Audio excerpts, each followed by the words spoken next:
चलो ठीक है, नया चैप्टर स्टार्ट करना है, करंट इलेक्ट्रिसिटी। ठीक है, तो चैप्टर का नाम लिख लीजिए, करंट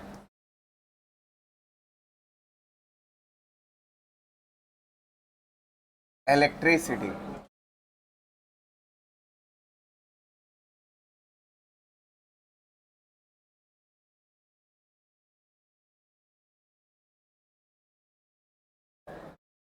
ठीक है,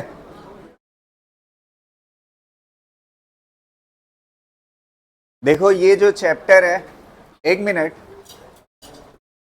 जितना इलेक्ट्रोस्टैट का वेटेज है अप्रोक्सीमेटली सेम इसका भी है, और ये छोटा भी है और आसान भी है। समझ आ रही ना बात? तो इससे पहले हमने इलेक्ट्रोस्टैट पढ़ा। इलेक्ट्रोस्टैट में हमने किसके बारे में बात की? रेस्ट चार्ज की, और रेस्ट चार्ज की प्रॉपर्टीज और रेस्ट चार्ज की वजह से इफेक्ट्स हमने देखा। समझ आ रही ना बात? आज हम बात किसकी करेंगे? मूविंग चार्ज की। किसकी बात करेंगे? मूविंग चार्ज की। तो मूविंग चार्ज ही क्या बनाता है? करंट बनाता है। क्या बनाता है? करंट बनाता है। तो मूविंग चार्ज, क्या सिर्फ मूविंग चार्ज होने की वजह से करंट हो जाएगी?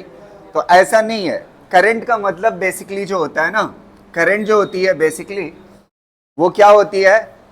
डायरेक्शनल फ्लो होता है। क्या होता है? Directional flow. जैसे पाइप में वाटर चल रहा है ना, पाइप में अगर एक तरफ वाटर चल के जा रहा है ना, तो ये भी करंट है, वाटर करंट कहलाएगी। क्या कहलाएगी? Water current. तो ऐसे अगर चार्जेस क्या करते हैं? चार्जेस एक डायरेक्शन में फ्लो होते हैं। किसमें? एक डायरेक्शन में फ्लो होते हैं, तो वो भी क्या बनाएंगे? क्या बनाएंगे? करंट बनाएंगे। समझ आ रहे? तो करंट बेसिकली किस, इसमें सबसे इंपॉर्टेंट वर्ड क्या है? डायरेक्शनल फ्लो है। कैसा है? Directional flow. जैसे मान लेते हैं, मिसाल के तौर पे ध्यान से सुनना, एक एरिया लीजिए, ये वाला एरिया लिया, इधर से एक पॉजिटिव चार्ज चल के आ रहा है, इधर से एक पॉजिटिव चार्ज चल के जा रहा है, और एक पॉजिटिव चार्ज इधर से उसी टाइम चल के आ रहा है।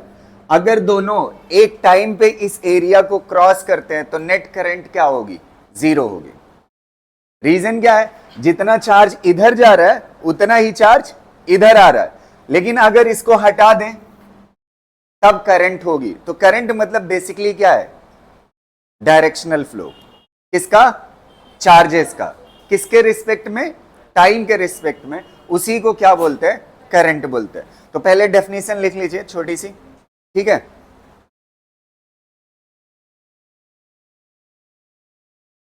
When there is a transfer of charge, when there is a transfer of charge, when there is a transfer of charge from one side of area, when there is a transfer of charge from one side of area,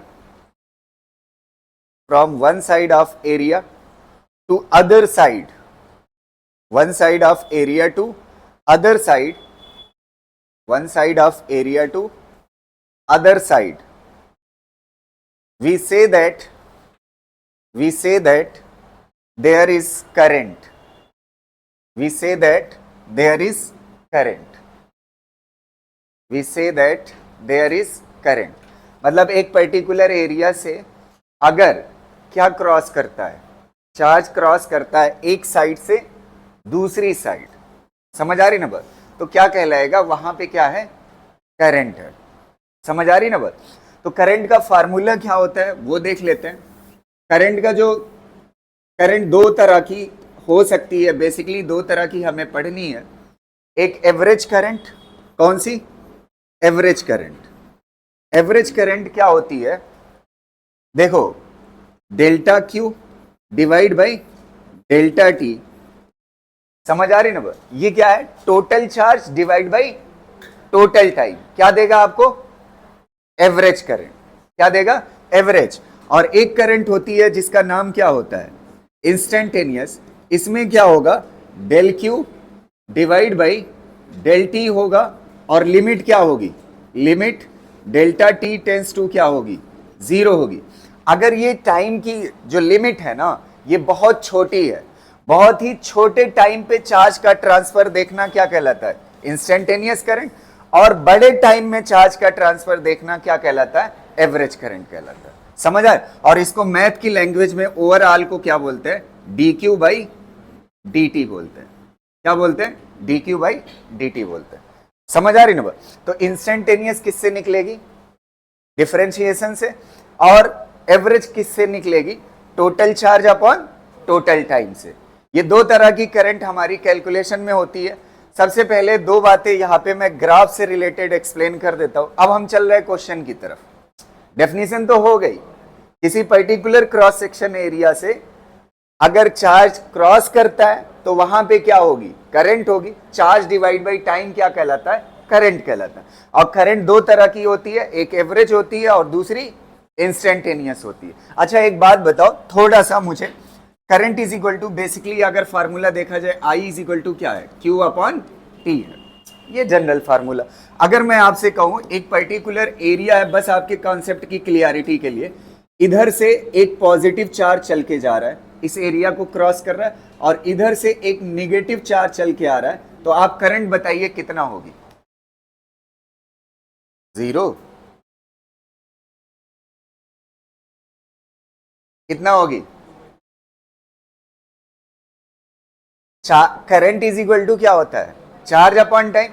अब अगली बात सुनिएगा, current हमेशा जिस तरफ positive charge चलता है, current किधर होती है, जिधर पॉजिटिव चार्ज चलता है, तो करंट की डायरेक्शन क्या होती है, डायरेक्शन क्या होती है, किस तरफ होती है, पॉजिटिव चार्ज की तरफ।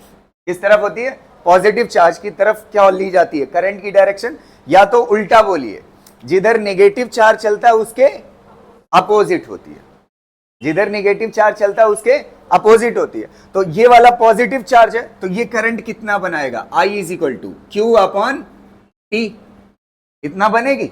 अच्छा जिधर नेगेटिव चार्ज चलता है उसके अपोजिट करंट होती है, तो ये बेसिकली इधर ना होकर के इधर है। समझ आ रही ना बात? तो I इज इक्वल टू कितना होगा, इसका भी चार्ज की वैल्यू सेम ही होती है, कितना होगी। तो करंट किससे डिफाइंड है, पॉजिटिव चार्ज से। किससे डिफाइंड है, पॉजिटिव चार्ज से। तो आंसर कितना होगा, 2E बाई टी होगा। समझ गए ना? तो करंट की डायरेक्शन किधर होती है, जिधर कौन चलता है, पॉजिटिव चार्ज, या अगर उल्टा बोलना है तो नेगेटिव चार्ज जिस तरफ चलता है उसके अपोजिट होती है। समझ आ रही ना बात? हाँ एक चीज और है, करंट जो बेसिकली सच में करंट जो होती है वो टेंसर क्वांटिटी होती है। कैसी होती है, टेंसर क्वांटिटी। लेकिन नीट के सिलेबस के अकॉर्डिंग करंट को स्केलर बोलना ज्यादा सही है।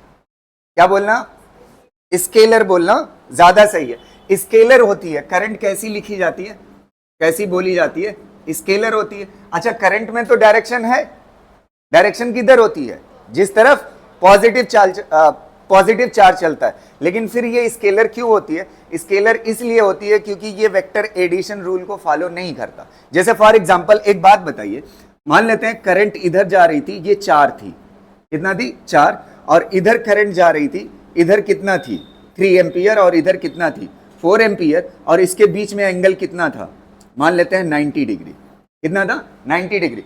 तो 4 और 3 का अगर वेक्टर रूल को फॉलो करती तो इसका रिजल्टेंट कितना होता, कितना होता 5, कितना होता 5। लेकिन सच्चाई ये है 5 के बजाय यहां से जो करंट आई थी वो कितना आई थी, 7 एम्पियर आई थी, 5 एम्पियर नहीं आई थी। अगर वेक्टर एडिशन रूल को फॉलो करता तब क्या होता, अगर वेक्टर एडिशन रूल को फॉलो करता तो यहां से कितनी आनी चाहिए थी, रिजल्टेंट इसका कितना आता, 5 आता। तो 5 नहीं बल्कि कितना है, 7 है। तो इससे पता चलता है ये वेक्टर एडिशन रूल को फॉलो नहीं करती, बल्कि इसी की वजह से इसको क्या बोला जाता है, स्केलर बोला जाता है। ये इतना था बेसिक स्ट्रक्चर करंट का। अब सबसे पहले इस वाले पार्ट से 2 क्वेश्चन बन सकते हैं, समझ आ रही ना, इस वाले पार्ट पे, और वो ग्राफ नेचर पे। किस पे, ग्राफ नेचर पे। पहले उसको निपटा देते हैं, ध्यान से सुनिएगा। अगर आपके पास नेक्स्ट पेज हम लेते हैं, I इज इक्वल टू क्या लिखा हुआ था, dq अपॉन dt लिखा हुआ था, ये इंस्टेंटेनियस करंट कहलाती है।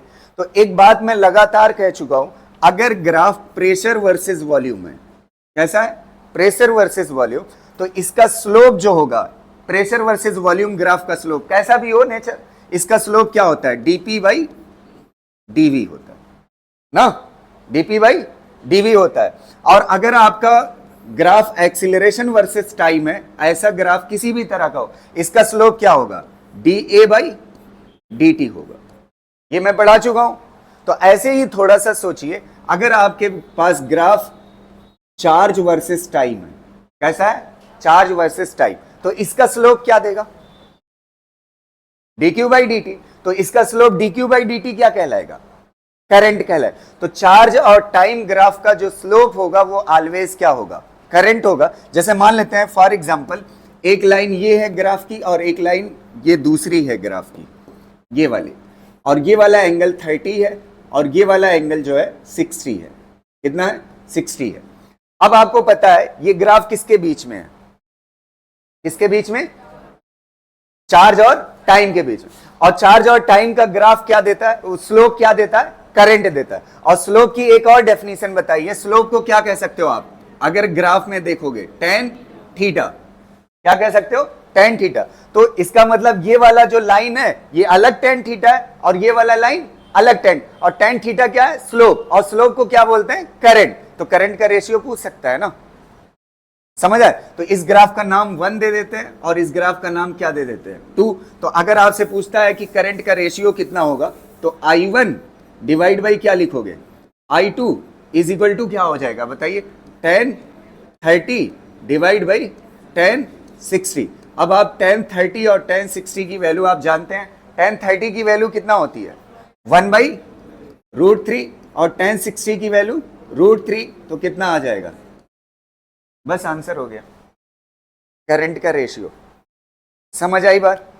पहला क्वेश्चन ये हो सकता था। अब दूसरा देखिएगा, उसी बात पे ये वाला, अगर आपको ग्राफ दे देता है, अगर आपको ग्राफ दे देता है करंट और टाइम का, इसका ग्राफ दे देता है करंट और टाइम का, तो मान लेते हैं सबसे पहले हम देख लेते हैं करंट और टाइम ग्राफ से क्या मिल सकता है। तो एक चीज मैंने आपको पढ़ाया था, एक सीधी लाइन ड्रॉ कर लेना। क्या ड्रॉ कर लेना, एक सीधी लाइन ड्रॉ करना। सीधी लाइन ड्रॉ किया। अब सीधी लाइन मान लेते हैं यहां पे टाइम कितना है, t1, और यहां पे टाइम कितना है, t2। तो ये वाला क्या है, टाइम का डिफरेंस। यहां पे टाइम कितना है, t1, और यहां पे टाइम कितना है, t2। समझ आई बात। और यहां पे ये वाली हाइट क्या कहलाएगी, करंट कहलाएगी। क्या कहलाएगी, करंट। और ये वाली चीज क्या है, टाइम। अच्छा, ये अगर एरिया के हिसाब से जाओ तो ये क्या चीज है, लेंथ, और ये क्या चीज है, विड्थ। तो लेंथ इंटू विड्थ क्या देता है, एरिया। क्या देता है, एरिया। अच्छा, लेंथ, इसको अगर आप लेंथ बोलते हो तो लेंथ की जगह पे क्या है, आई, और इसको अगर आप विड्थ बोलते हो तो इसकी जगह पे क्या है, टाइम, t2 माइनस t1। अच्छा, करंट इंटू टाइम क्या कहलाता है, करंट इंटू टाइम क्या कहलाता है, चार्ज। तो ये क्या दे देगा आपको, चार्ज दे देगा। क्या दे देगा, चार्ज। तो I और T ग्राफ के नीचे का एरिया क्या देगा, चार्ज देगा। अच्छा, अगर आप ये मान लेते हैं T1 से T2 टाइम तक का चार्ज है ना, तो इसका मतलब ये टोटल चार्ज है। क्या है, इंस्टेंटेनियस किसे कहते हैं, एक पर्टिकुलर टाइम पे। जैसे T1 पे करंट कितना है, अगर यहां पे 10 एम्पियर लिखा हुआ है तो T1 पे कितना है, 10, और T2 पे भी कितना है, 10। तो ये कांस्टेंट करंट का ग्राफ है। समझ आ रही है। तो इसके नीचे का एरिया जो देगा वो कौन सा चार्ज देगा बताइए, टोटल चार्ज। और टोटल चार्ज डिवाइड बाई क्या पता है, मान लेते हैं यहां टाइम अगर पता हो, टोटल टाइम से डिवाइड करो, क्या मिल जाएगा, एवरेज करंट। नहीं समझ आई बात, क्लियर रहेगा। तो ग्राफ के ऊपर 2 क्वेश्चन हो सकता है। एक, अगर क्यूटी ग्राफ है तो क्यूटी ग्राफ का स्लोप क्या कहलाएगा, करंट। और अगर आईटी ग्राफ है तो आईटी ग्राफ का एरिया क्या देगा, चार्ज, और चार्ज डिवाइड बाई टाइम कर दोगे तो आपको क्या मिल जाएगा, करंट। क्लियर रहेगा। पहले इसको कॉपी करिए फिर आगे बात करते।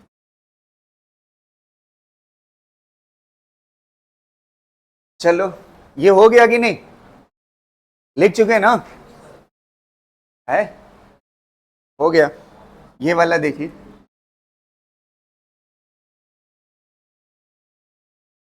अभी नहीं लिखे थे क्या, लिख चुके। इस वाले को करिए, है, क्या कर रहे हो बे? इतना टाइम मत लगाओ यार, जल्दी करो, 4 लाइनें हैं।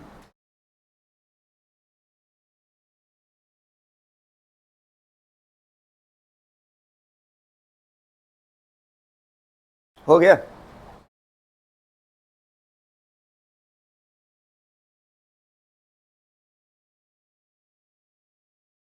ये पूरा लिखिएगा। डायरेक्शन किधर होती है?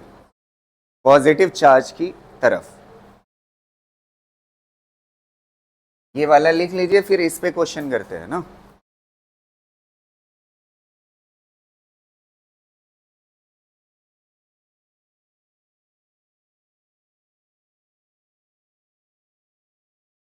हो गया?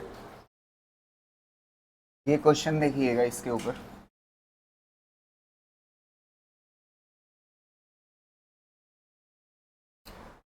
Current I versus time. क्या हुआ, बंद हो गई? कहां से बंद की हो? कहां से?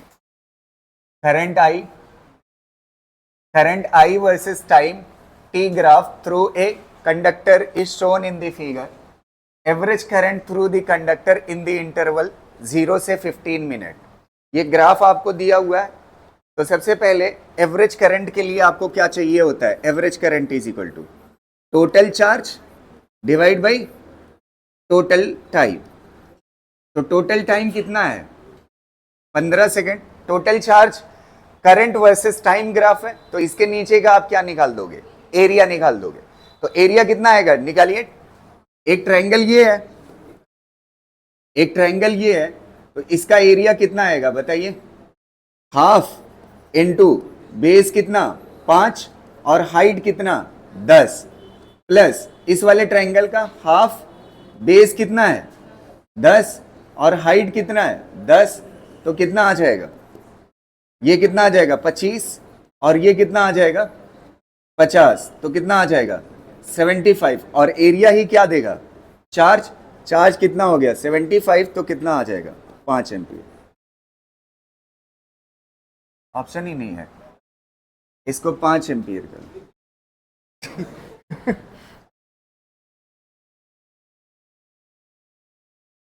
ठीक है, बस आंसर हो गया। नहीं समझ आया? सिंपली क्या करना था, average current is equal to क्या होती है? Total charge upon total time. कितने सेकंड में पूछा है? 15। टोटल टाइम तो 15 हो गया।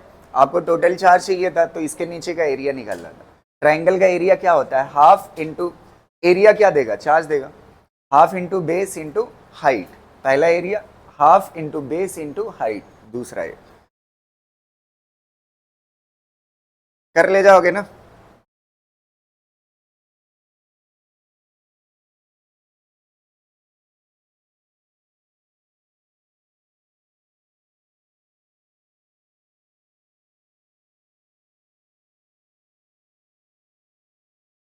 लिख चुके हैं ना? एक क्वेश्चन में जिसमें आपको दिक्कत हो सकती है कहीं ना कहीं, थोड़ा सा थर्मोडायनामिक्स में आपको इस तरह का क्वेश्चन दिखेगा। ठीक है, ग्राफ के ऊपर, वर्क डन के ऊपर। ठीक है, इसको कर चुके हैं ना? एक क्वेश्चन और ग्राफ का कर लेते हैं।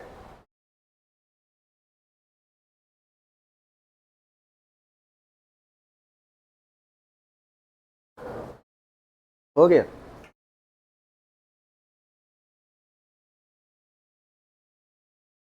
एक क्वेश्चन इसी का, इसी वैरायटी पे, अगर यहां पे current versus I versus time graph दिया हुआ है और इस तरह से दिया हुआ है, मान लेते हैं यहां तक टाइम जो है कैपिटल टी है। कितना है? कैपिटल टी है। और यहां पे जो करंट है वो आई मैक्स है। कितना है? आई मैक्स, जो मैक्सिमम करंट हो सकती है वो दिया हुआ है। अब आपसे इस ग्राफ से आपसे पूछ रहा है कि आप ये बताइए चार्ज कितना होगा, टोटल चार्ज बताइए। तो सबसे पहले मुझे पता है आई और टी ग्राफ के नीचे का एरिया मुझे क्या देता है? चार्ज दे देगा। तो एरिया निकालिए। एरिया निकालने में एक गलती होगी आपसे। वो गलती क्या होगी? ध्यान से देखिएगा। ये हाइट जो है वो कितने के बराबर है? हाइट कितने के बराबर है? आई मैक्स के बराबर। और आपका जो फार्मूला होता है सर्किल का फार्मूला होता है पाई आर स्क्वायर, ये होता है ना। अब मुझे आधे का चाहिए, तो आधे का कितना हो जाएगा? आधे का चाहिए तो इतना हो जाएगा। लेकिन इसमें एक मसला है, इसमें एक मसला ये है कि इसकी, जैसे इस वाले सर्किल की अगर देखा जाए, मान लेते हैं रेडियस यहां से 5 सेंटीमीटर थी ना, तो ये भी कितना होगा? 5 सेंटीमीटर, और ये भी कितना होगा? 5 सेंटीमीटर ना। लेकिन इसमें दिक्कत ये है कि अगर आप टाइम के हिसाब से जाए तो ये t/2 है ना, तो ये रेडियस कितने के बराबर है? t/2 से t के बीच में गैप कितने का है? t/2। मतलब ये कितने के बराबर है? t/2। और ये कितने के बराबर है? I max. ये दोनों चीजें सेम नहीं हो सकती, समझ आ रहे ना? तो बेसिकली ये हो सकता है सर्किल ना हो, एलिप्स हो।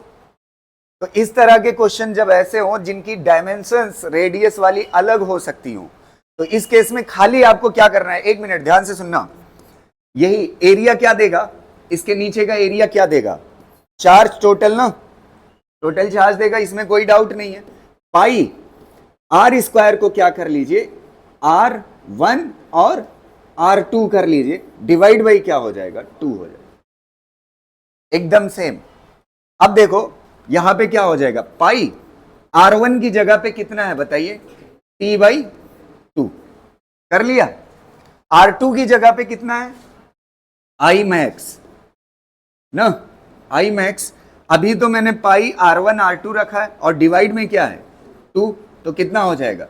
पाई t I max divide by क्या हो जाएगा?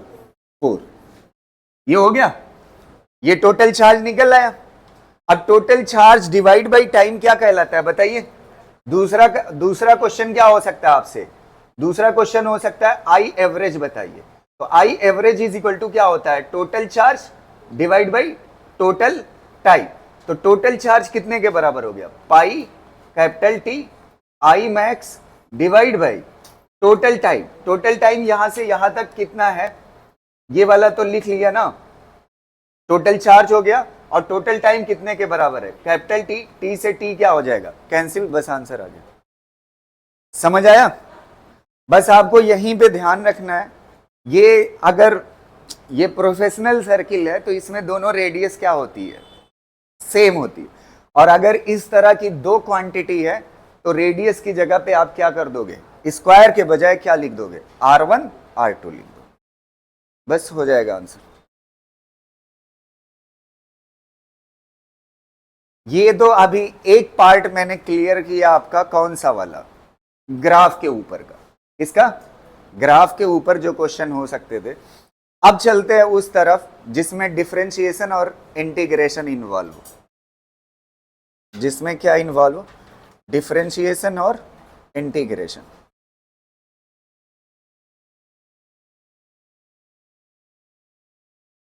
अब इधर आ जाते हैं,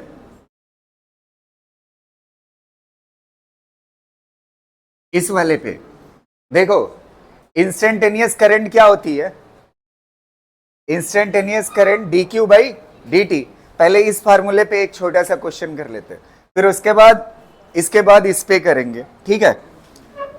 लिखिएगा question. Charge is equal to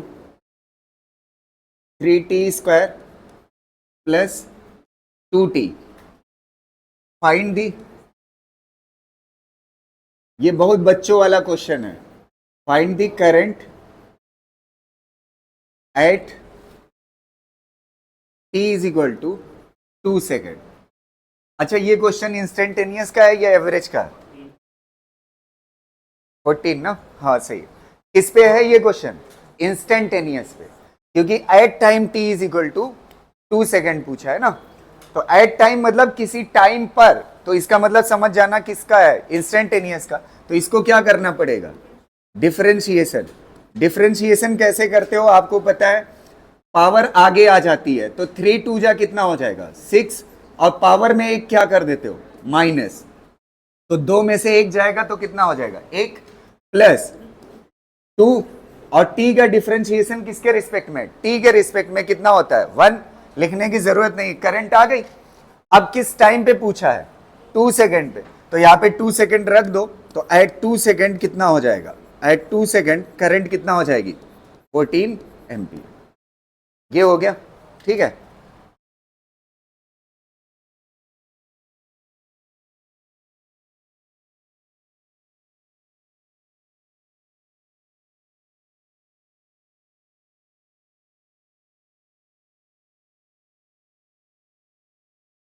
एक क्वेश्चन इसी पे और मैं कराता हूं, थोड़ा सा डिफरेंट, ठीक है।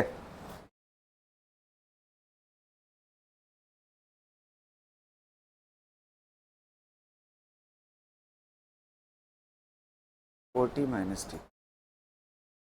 नेक्स्ट क्वेश्चन देखिएगा, Q is equal to 4t - t square. एक मिनट, ये क्वेश्चन है, Q इज इक्वल टू दिया हुआ है, find the time, find the time when current changes its direction. ये वाला क्वेश्चन करो।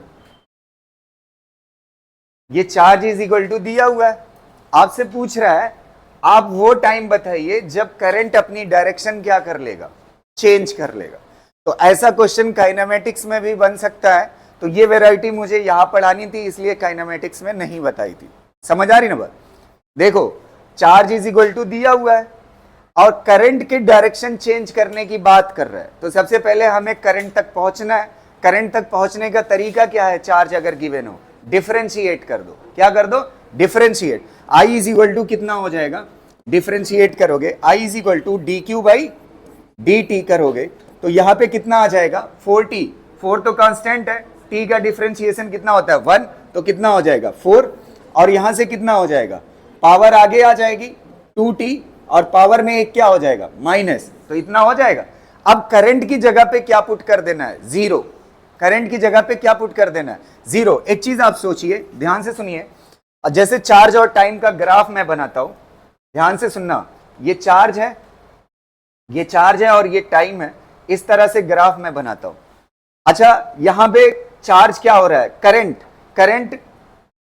अच्छा, चार्ज और टाइम का स्लोप क्या देगा, चार्ज और टाइम का स्लोप क्या देगा यार, करंट ना। और चार्ज और टाइम का स्लोप कितने, D Q by D T, क्या देगा आपको, करंट देगा। और स्लोप देखने का तरीका मैंने क्या बताया है, ऐसे अगर लाइन है तो क्या है पॉजिटिव, ऐसे लाइन है तो नेगेटिव। अच्छा, यहां पे करंट क्या होगी है, तो यहां तक करंट कैसी है, यहां तक, इससे पहले तक पॉजिटिव, इसके आगे तो चेंज कहां पे आया, जहां पे करंट क्या है जीरो, तो यहां पे क्या पुट करना पड़ेगा जीरो। तो यहां से 2t इज इक्वल टू कितना हो जाएगा 4, तो t इज इक्वल टू कितना हो जाएगा 2 सेकेंड। इसको कर लीजिए, ये अच्छा क्वेश्चन है, ठीक। समझ आया? नहीं, ये तो मैं समझाने के लिए यूज किया, बस आपको जहां पे करंट की डायरेक्शन चेंज होने के लिए वहां पे क्या करोगे, इसको डिफरेंशिएट करोगे, करंट की जगह पे जीरो पुट कर दोगे, जो टाइम आएगा वही टाइम क्या होगा, करंट के चेंज होने की डायरेक्शन। एक मिनट, अगर काइनेमेटिक्स का क्वेश्चन होता तो कैसे होता, ध्यान से सुनिए, यहां पे डिस्प्लेसमेंट होता, क्या होता, डिस्प्लेसमेंट, और पूछता वेलोसिटी के चेंज होने की टाइम कब होगा। तो यहां पे अगर डिस्प्लेसमेंट होता तो डिस्प्लेसमेंट को डिफरेंशिएट करो टाइम के रिस्पेक्ट में, तो क्या मिलता है वेलोसिटी, और वेलोसिटी की जगह पे क्या पुट कर देते जीरो, तो जो टाइम आता वो वेलोसिटी के चेंज का टाइम होता। समझ आ रही ना बात? तो ये दोनों से पूछा जा सकता है, काइनेमेटिक्स से भी और इलेक्ट्रिसिटी से भी। कर लीजिए।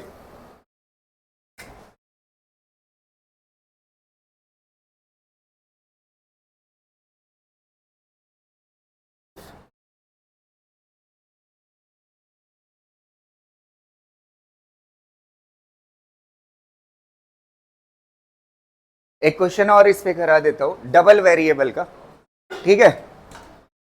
देखो, charge is equal to next page ले लेते हैं। चार्ज इज इक्वल टू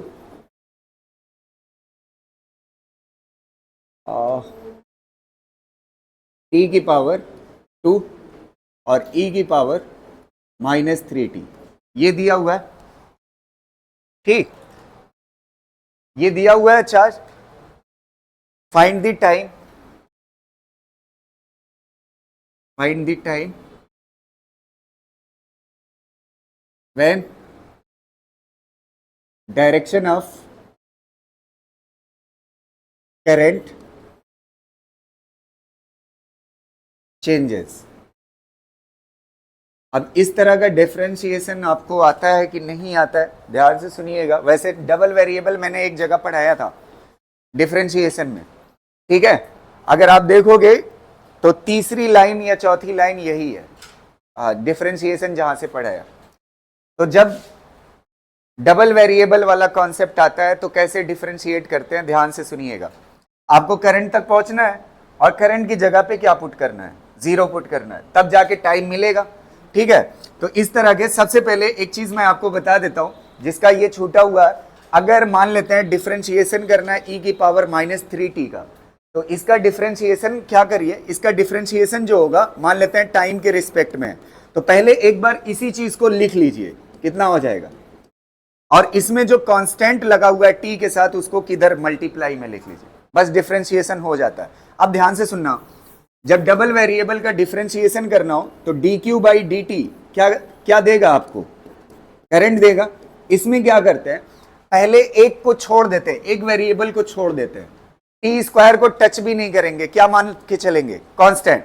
तो पहले टी स्क्वायर को छोड़ दिया ना, बचा कौन सा है, e की पावर -3t, इसका डिफरेंशिएशन करना है। तो पहले e की पावर -3t पूरा पूरा लिख लोगे ना, e की पावर -3t लिख लोगे। अब t के साथ जो कांस्टेंट लगा हुआ है उसको किधर लिख लोगे, मल्टीप्लाई में। ये काम हो गया, एक पार्ट हो गया। अब इसके बाद बीच में क्या लगाना है, प्लस लगाना है। क्या लगाना है, प्लस। पहले किसको टच नहीं किया, टी स्क्वायर को, अब इसको टच नहीं करना है, इसको लिख लेना है, e की पावर कितना हो जाएगा, -3t। अब किसका डिफरेंशिएशन करना है, टी स्क्वायर का, तो टी स्क्वायर का क्या होगा, 2 आगे आ जाएगा और टी की पावर में एक क्या हो जाएगा, कम, तो कितना हो जाएगा, 2t। ये हो गया डिफरेंशिएशन। इक्वल टू क्या कर दो, 0। अब इसको उधर लेके चले जाओ, 2e की पावर -3t और ये कितना t, और ये कितना हो जाएगा 3t स्क्वायर e की पावर -3t, e की पावर -3t, e की पावर -3t क्या हो जाएगा, कैंसिल, t से t क्या हो जाएगा, कैंसिल, तो t इज इक्वल टू कितना आ जाएगा, 2/3 से, बस आंसर हो जाएगा। समझ आ रही ना बात।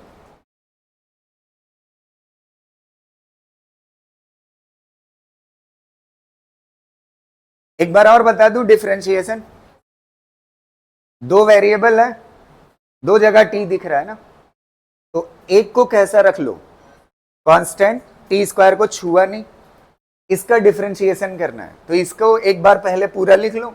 अब इसमें जो कांस्टेंट एक्स्ट्रा है टी के अलावा उसको किधर लिख लो, मल्टीप्लाई में, एक काम हो गया। फिर उसके बाद ये जो जिसका डिफरेंशिएशन की हो, इस बार वो चीज क्या रहेगी, कांस्टेंट रहेगी, तो e की पावर -3t क्या है, कांस्टेंट। अब किसका करना है, टी स्क्वायर का, टी स्क्वायर का कितना होता है डिफरेंशिएशन, 2t। समझ आ रही ना, आपको टाइम की वैल्यू आ जाएगी।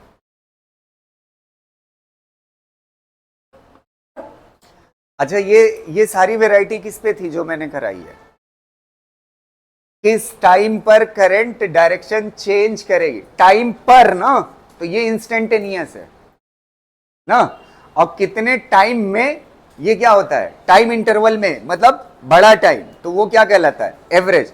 तो आप कुछ क्वेश्चन किस पे देख लेते हैं, एवरेज पे देख लेते हैं, किस पे, एवरेज पे।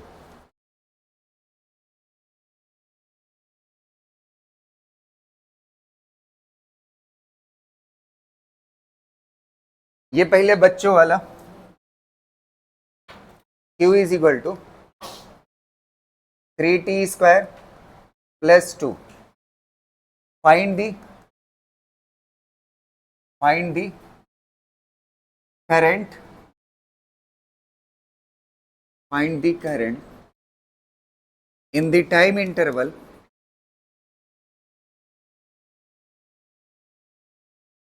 in the time interval 1 to 3 second ना, आपको करंट बताना है in the time interval 1 to 3 second. 12 देखते हैं, एकदम सिंपल है। इसका मतलब क्या पूछ रहा है, इंटरवल में पूछा है ना, तो कौन सी करंट, एवरेज। एवरेज करंट क्या होती है, I average is equal to क्या होता है, total charge divide by total time. इसको ओपन करोगे, इसको ओपन करोगे तो क्या हो जाएगा, Q2 minus Q1 divide by क्या हो जाएगा, T2 माइनस T1 ना, क्लियर रहेगा ना। अच्छा, पहला टाइम कितना है 1 सेकेंड और दूसरा टाइम कितना है 3 सेकेंड, लिख लिया। अब चार्ज 1 चाहिए और चार्ज 2 चाहिए, तो चार्ज की इक्वेशन ये है ना 3t² प्लस 2। पहले इसमें टाइम कितना रखोगे, 1 सेकेंड रखोगे, कितना रखोगे 1 सेकेंड, तो आपको क्या दे देगा Q1। जब 1 सेकेंड रखोगे तो आपको क्या दे देगा Q1, तो इसमें 1 सेकेंड रखिए तो कितना हो जाएगा 3 2 कितना हो जाएगा 5 हो जाएगा ना, तो ये कितना हो जाएगा -5। अब टाइम की वैल्यू इसमें चार्ज वाली इक्वेशन में कितना रखोगे 3 सेकेंड, तो आपको क्या मिल जाएगा Q2, तो 3 रखिए तो कितना हो जाएगा 9 और 9 3 जा 27 और 27 प्लस 2 कितना हो जाएगा 29। ये कितना बचेगा 24 डिवाइड बाई 2, 24 डिवाइड बाई 2 कितना हो जाएगा 12 एम्पीयर, बस हो जाएगा। यहां तक क्लियर है ना। चलिए एक क्वेश्चन और करते हैं, एक और वेराइटी पे ध्यान से सुनना। इसमें मैंने क्या किया, मैंने चार्ज की वैल्यू पुट की, इसकी वैल्यू पुट की, चार्ज की वैल्यू पुट की, और चार्ज की वैल्यू पुट करने के बाद और टाइम इंटरवल की वैल्यू पुट करने के बाद क्या निकाला, आई एवरेज निकाला। अभी इसमें क्या दिया हुआ था, चार्ज, और चार्ज से पूछा क्या था, आई एवरेज। क्या पूछा था, आई एवरेज। अब अगला स्टेप सुनिए, अगर यहां पे करंट दिया होता और आई एवरेज पूछता, क्या दिया होता, करंट दिया होता। अब वो आप वाला स्टेप शुरू हो रहा, यहां से डिफरेंशिएट करोगे तो क्या आएगी है, ये चार्ज दिया हुआ है ना, चार्ज की जगह पे मैं क्या कह रहा हूं कि करंट दे दूं, तो चार्ज से करंट पहुंचने के लिए आपको क्या करना पड़ेगा, डिफरेंशिएशन। क्या करना पड़ेगा, डिफरेंशिएशन। तो अगर मैं आपको करंट दे देता हूं और फिर एवरेज पूछता हूं, इसमें क्या चीज दे करके पूछा है, चार्ज। अगले स्टेप में क्या दे करके पूछेंगे, करंट दे करके क्या पूछेंगे, एवरेज करंट। तब कैसे सॉल्व करेंगे, तब हम कोशिश करेंगे इंटीग्रेशन से जाने की। मैं दोनों मेथड सिखाऊंगा, समझ रहे हो ना। तो चलिए उस क्वेश्चन को देखते हैं।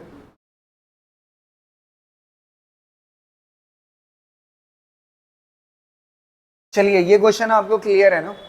इस क्वेश्चन की खासियत क्या थी, इसमें आपको चार्ज गिवन था, क्या गिवन था, चार्ज, और आपसे क्या पूछा था, एवरेज करंट ना।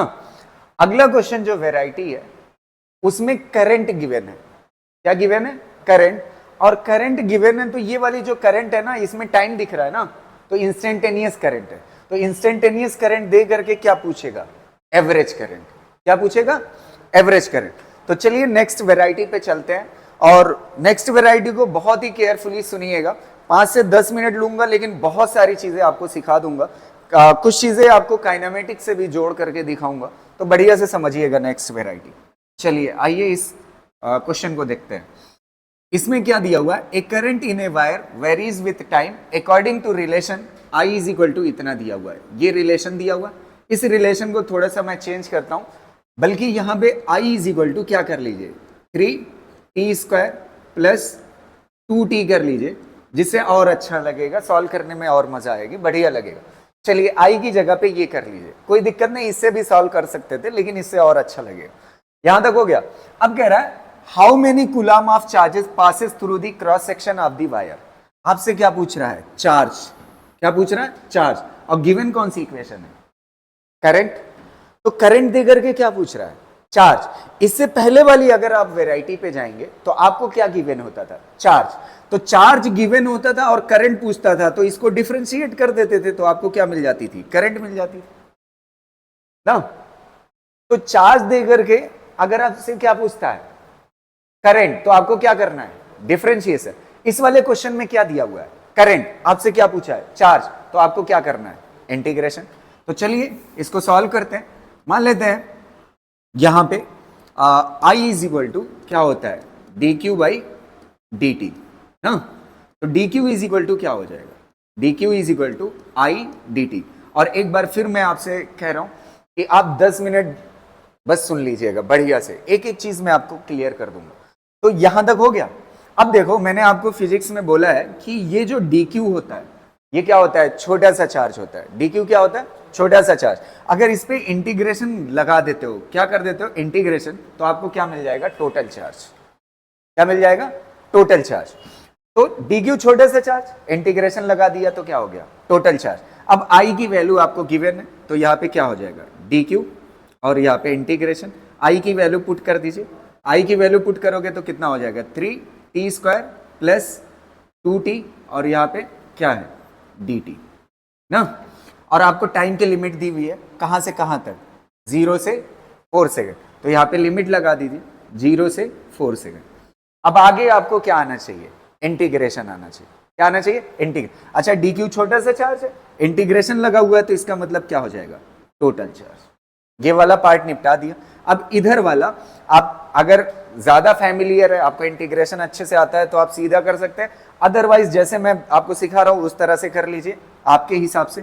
तो यहां से लिमिट क्या हो जाएगी, 0 से 4, और यहां पे क्या हो जाएगा, 3t², और मल्टीप्लाई कर लीजिए किससे, dt से। ये एक पार्ट हो गया। फिर बीच में क्या लगा हुआ है, प्लस। प्लस लिमिट कहां से कहां तक, 0 से 4, और यहां पे क्या लिखा हुआ है, 2t, और यहां पे क्या हो जाएगा, dt। यहां तक क्लियर है। अब इसको क्या करना है, आपको इंटीग्रेट करना है। तो चलिए इंटीग्रेट करते हैं।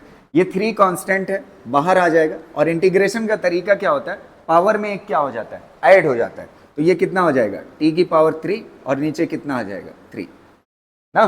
फिर बीच में क्या लगा हुआ है, प्लस, यहाँ पे प्लस, और यहाँ पे कांस्टेंट क्या है, 2 बाहर आ जाएगा। बचा क्या, t की पावर में एक क्या कर दोगे, ऐड, तो कितना हो जाएगा, t की पावर 2, और डिवाइड में क्या आ जाएगा, 2, और लिमिट कहाँ से कहाँ तक है, 0 से 4, और यहाँ भी लिमिट कहाँ से कहाँ तक है, 0 से 4, और ये आपका क्या है, टोटल चार्ज। ये आपका क्या है, टोटल चार्ज। बस यहाँ पे 3 क्या हो जाएगा, कैंसिल, 2 क्या हो जाएगा, कैंसिल। अब आपको क्या करना है, लिमिट पुट करना है। तो पहले कौन सी लिमिट रखोगे, ऊपर वाली, तो कितना हो जाएगा, 4 की पावर 3 हो जाएगा। और लोअर लिमिट 0 है, रखने की जरूरत नहीं है, 0 हो जाएगी। क्लियर रहेगा।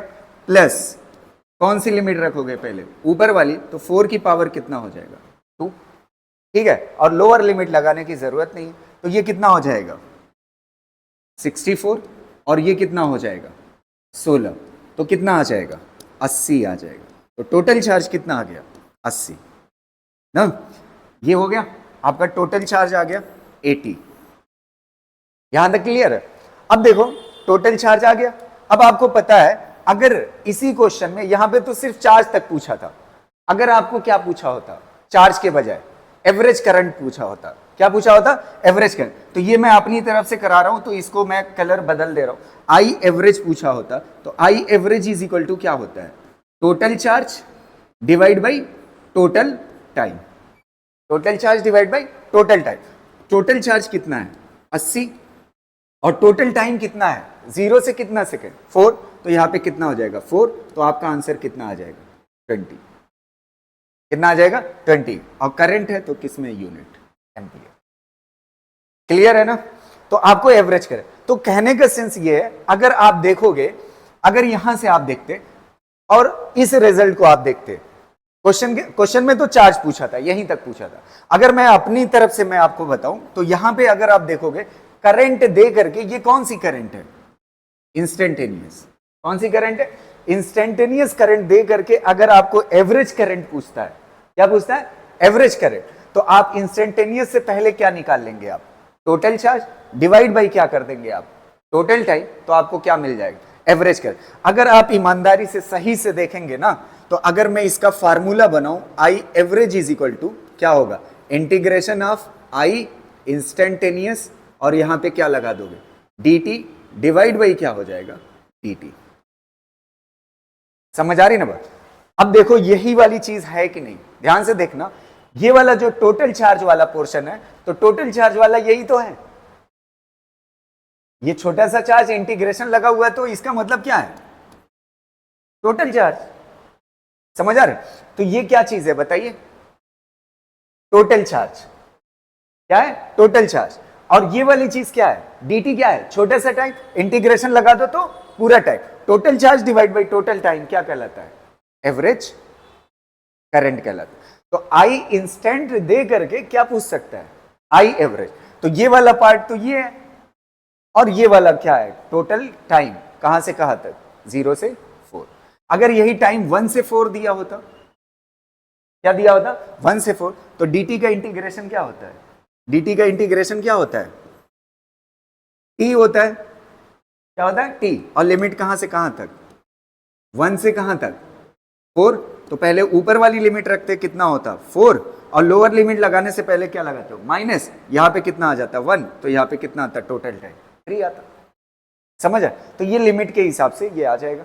तो एक चीज आप समझिए, यहां पे अगर आपको इंस्टेंटेनियस करंट से क्या पूछता है, एवरेज करंट, क्या पूछता है, एवरेज करंट, तो इंस्टेंटेनियस करंट का, अच्छा एक बात आप लॉजिकली थोड़ा सा सोचे, इसको कंपैरिजन करिए, ये क्या चीज है, छोटा सा चार्ज, इंटीग्रेशन छोड़ करके बोली, तो ये भी तो छोटा सा चार्ज ही लिखा हुआ है, और इंटीग्रेट कर दोगे तो क्या हो जाएगा, पूरा चार्ज।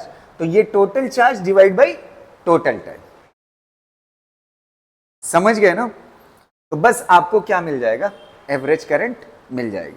अब ऐसे ही आप आ जाइए, थोड़ा सा मैं आपको फील कराता हूं, और बहुत ही केयरफुली आप समझिएगा मेरी बात को, ये चीज आपको काइनेमेटिक्स में काम दे सकती है। समझ आ रहा है, जैसे मान लेते हैं मिसाल के तौर पे, यहां से कोई गाड़ी चलना शुरू करती है और यहां तक जाती है, यहां पे वेलोसिटी u है और यहां पे क्या हो जाती है, v हो जाती है, क्या हो जाती है, v हो जाती है, और इतनी स्पीड होने में टाइम लगता है t। कितना टाइम लगता है, t लगता है। तो अगर यहां मतलब u से v होने में स्पीड टाइम कितना लगता है, t। तो अभी तक जितना आपने 1D में पढ़ा है, अगर आप देखोगे ये दोनों वेलोसिटी कौन सी है, इंस्टेंटेनियस, ये इस टाइम पे और ये इस टाइम पे वेलोसिटी। अगर आपसे एवरेज पूछ लेता, समझ आ रही ना बात, तो ये एक अलग तरह का, इससे पहले जो आपने 1D में पढ़ा है या जो मैंने पढ़ाया है वो किस तरह का पढ़ाया था, कोई गाड़ी पहले 10 सेकंड 5 मीटर पर सेकंड से चलती है, फिर अगले 10 सेकंड 4 मीटर पर सेकंड से चलती है, तो उसकी एवरेज बताइए, एवरेज स्पीड क्या होगी। तो पहले 5 से चली, फिर 4 से चली, तो वो पोर्शन अलग था, यहां पे तो हर सेकंड स्पीड बदल रही। समझ आ रहे हैं, तो हर सेकंड स्पीड कौन सी इक्वेशन के हिसाब से बदलती है, टाइम वाली इक्वेशन क्या होती है, v is equal to u plus at। अगर मिसाल के तौर पे मान लेते हैं इनिशियल वेलोसिटी 0 थी, तो ये क्या हो जाएगी, 0, तो v आ गया ना।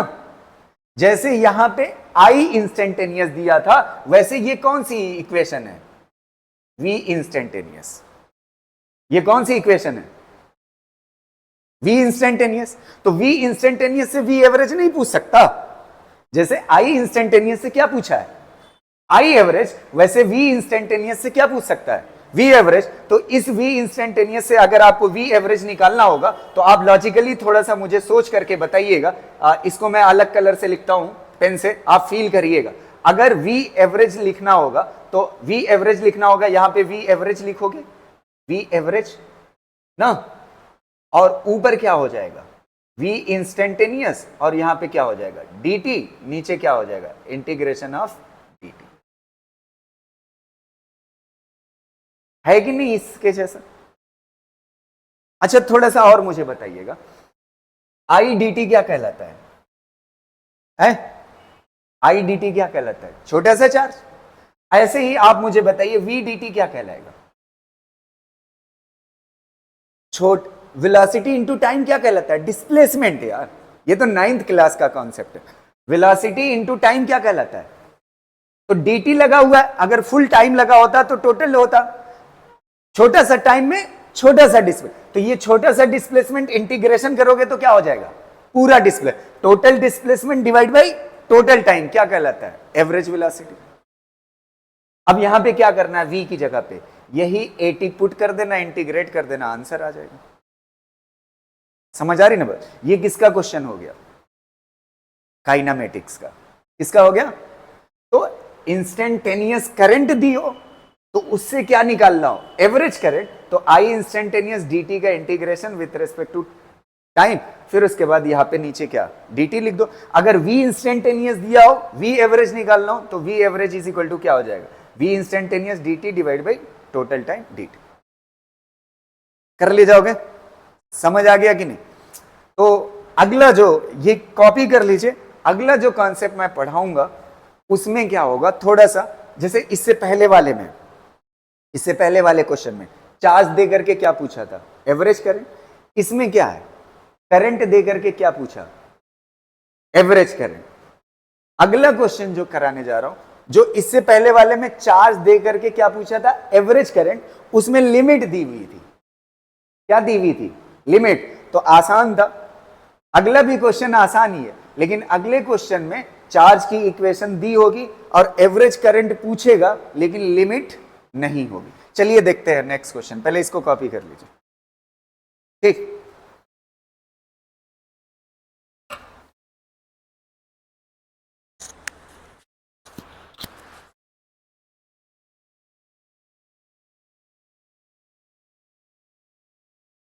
Charge flows is given by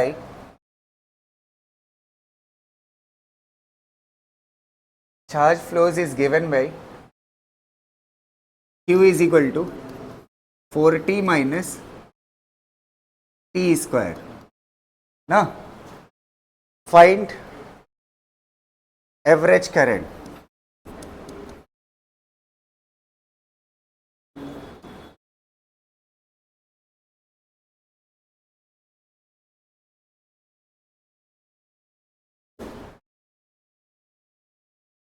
बताइए, इस बार नहीं दिया है टाइम, टाइम निकालना पड़ेगा आपको। अब देखो ऐसे क्वेश्चन कैसे सॉल्व करेंगे जिसमें टाइम नहीं दिया होगा, समझ आ रही ना बात। तो एकदम एक क्वेश्चन ऐसी वैरायटी का करा ही चुके हैं हम, टाइम कैसे निकालेंगे। देखो चार्ज क्या पूछ रहा है, फाइंड द एवरेज करंट ना, तो एवरेज करंट अगर बात करें तो अगर टाइम की लिमिट नहीं दी हुई है तो पहली लिमिट तो जीरो होगी, पहली लिमिट क्या होगी, जीरो, तो एक टाइम की लिमिट आ गई कितना, जीरो। अब दूसरी लिमिट निकालना है, क्या निकालना है, दूसरी लिमिट, तो आपको किस फॉर्मेट में दिया हुआ है क्वेश्चन, चार्ज के फॉर्म में, किसके फॉर्म में, चार्ज के फॉर्म में। अगर इसको डिफरेंशिएट कर दूं तो क्या मिल जाएगा मुझे, करंट, तो इसको डिफरेंशिएट करिए तो I इज इक्वल टू क्या हो जाएगा, dq बाई dt, तो इसको डिफरेंशिएट करेंगे तो ये कितना आएगा 4, और ये कितना आएगा माइनस, इसको डिफरेंशिएट करेंगे तो कितना आएगा 2t। अब एक बात बताओ, एवरेज करंट बोला है तो करंट जहां से चलना शुरू करेगी बंद कहां पे करेगी, जहां पे करंट क्या हो जाएगी, जीरो, तो करंट की जगह पे क्या पुट कर दो, जीरो, तो आपको कौन सी लिमिट मिल जाएगी, दूसरी लिमिट, तो यहां से 2t इज इक्वल टू क्या हो जाएगा 4, तो t इज इक्वल टू कितना आ जाएगा 2। समझ आ गई। तो आपको लिमिट कैसे, पहली लिमिट कितना होगी, जीरो, और दूसरी लिमिट निकालने का तरीका क्या होगा, पहले आप कहां तक पहुंचोगे, कहां तक पहुंचोगे, करंट तक। अब करंट तक पहुंचने के बाद आप क्या कर दोगे, करंट की जगह पे कितना पुट कर दोगे, जीरो, तो उससे जो टाइम निकल के आएगा, मतलब करंट कहां तक चली है, टाइम जीरो से लेकर के कहां तक, 2 सेकंड तक, 2 सेकंड पे करंट क्या हो जाती है, जीरो हो जाती है। तो इसके बीच का क्या चाहिए, एवरेज चाहिए, तो I average is equal to क्या होता है, Q2 minus Q1 divide by T2 minus T1। कितना है टाइम डिफरेंस, एक जीरो है और दूसरा कितना है 2 है ना। अब पहले यहां पे टाइम की जगह पे कितना पुट कर दो, जीरो, तो आपको क्या मिल जाएगा Q1, तो कितना आ जाएगा, Q1 कितना आ जाएगा, यहां पे जीरो, यहां भी जीरो, तो Q1 कितना आ जाएगा, जीरो, और Q2 कितना आएगा यहाँ पे 2 रखो तो 4 2 जा 8 और 2 की पावर 2 कितना हो जाएगा 4, 8 माइनस 4 कितना हो जाएगा 4। तो आंसर कितना आ जाएगा 2m। बस आंसर हो जाएगा।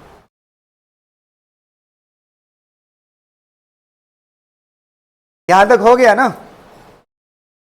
एक नीट का ही क्वेश्चन है, उसको मैं बदल दे रहा हूं आपके क्वेश्चन में ताकि आपको आसानी और डिफिकल्टी आप जान जाए। ठीक है,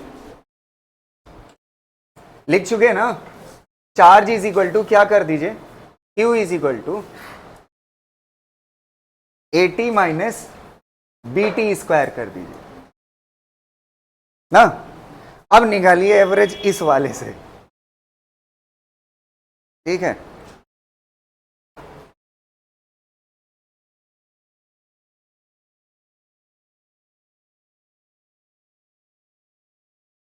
कौन से मेथड से गए थे आप लोग, इस वाला ना है। अब मैं इस वाले से सॉल्व करता हूं। ठीक है, देख है वो आपका है ये पहले मैं इससे करता हूं, देखिए कितना जल्दी आ जाएगा, आपको इंटीग्रेशन नहीं करना पड़ेगा। इसीलिए तो मैंने इसको बताया था, वो डिफिकल्टी में जानता था वहां पे। यहां से देखिएगा, सबसे पहले आप क्या करोगे, इसको एक टाइम की लिमिट क्या होगी 0, ये तो पहले से ही डिसाइडेड है।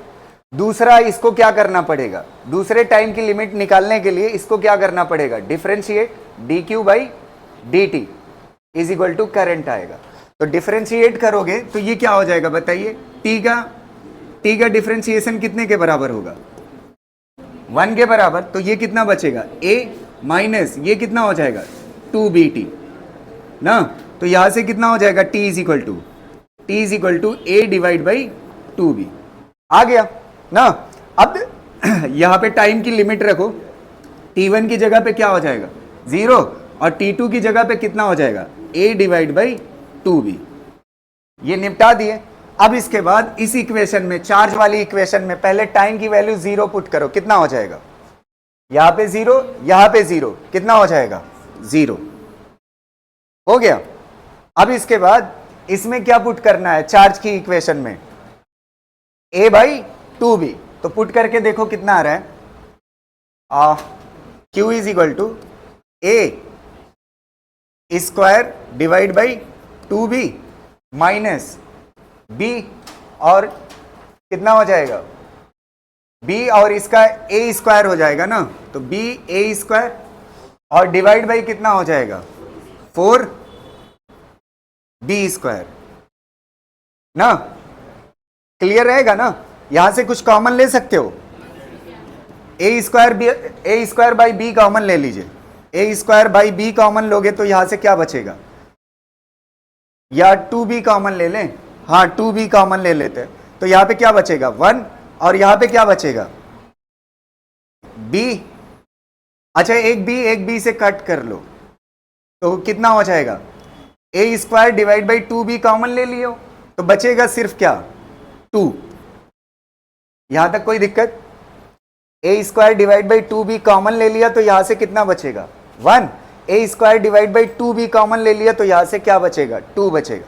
तो ये वाला हिस्सा यहां पे लिख लो, a square divide by 2b into कितना हो जाएगा 1 माइनस हाफ, तो ये क्या हो जाएगा, एक कैंसिल हो जाएगा, एक a बचेगा और ये कितना बचेगा आधा, तो a बाई 2, बस आंसर हो गया। अब उस वाले से देखिए, पहले आप एक बार डिफरेंशिएट करेंगे तो आपको क्या मिलेगा, करंट मिलेगी।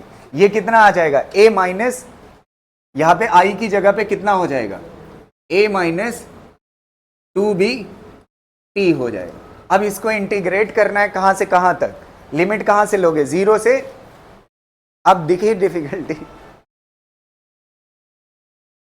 है लंबा, मान जाओ बतिया इसके कंपैरिजन में तो ये बड़ा पड़ेगा है? मैं ये नहीं कह रहा हूं कि नहीं आएगा, आपका कितना करिए ना ट्राई।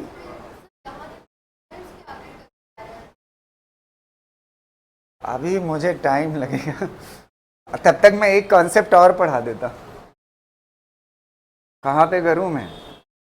ये कर लीजिए बाकी लोग, ठीक है, फिर उसके बाद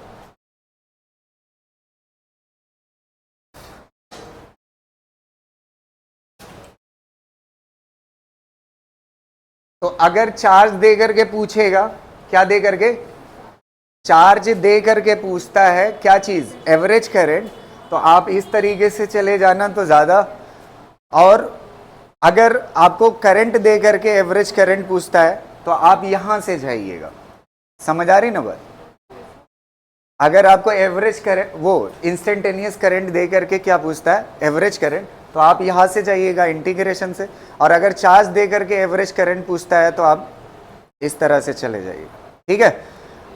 अब एक क्वेश्चन, ये वैरायटी थी कि अगर लिमिट आपको ना गिवन हो, तो मैंने आपको बता दी लिमिट ना गिवन हो तो पहली लिमिट क्या होगी? टाइम 0। और दूसरी लिमिट कैसे निकालोगे? इसको डिफरेंशिएट करके आप क्या कर लोगे? क्लियर रहेगा ना?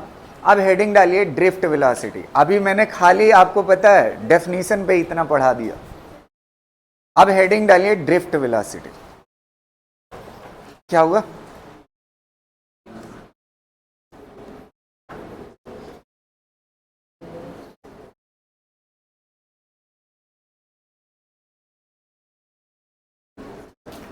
अभी मेरे पास और क्वेश्चन था करंट के ऊपर, लेकिन अभी मैं उसको रोक रहा हूं।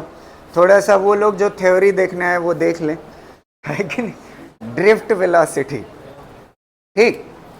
तो सबसे पहले ड्रिफ्ट वेलोसिटी समझते हैं क्या होती है। ध्यान से सुनिएगा, 1 मिनट। अभी मैं इलेक्ट्रिसिटी का पार्ट नहीं पढ़ा रहा हूं, वहां ड्रिफ्ट की बात नहीं कर रहा हूं। मान लेते हैं एक हमारे पास जनरली कंडक्टर है। क्या है? कंडक्टर है। तो कंडक्टर के अंदर, 1 मिनट सुनना, थ्योरेटिकल क्वेश्चन यहां से पूछा जा सकता है। किसी कंडक्टर के अंदर क्या होते हैं? फ्री इलेक्ट्रॉन्स होते हैं। कैसे होते हैं? फ्री इलेक्ट्रॉन्स होते हैं। और फ्री इलेक्ट्रॉन्स थर्मल एनर्जी की वजह से क्या करते हैं? मूवमेंट करते हैं।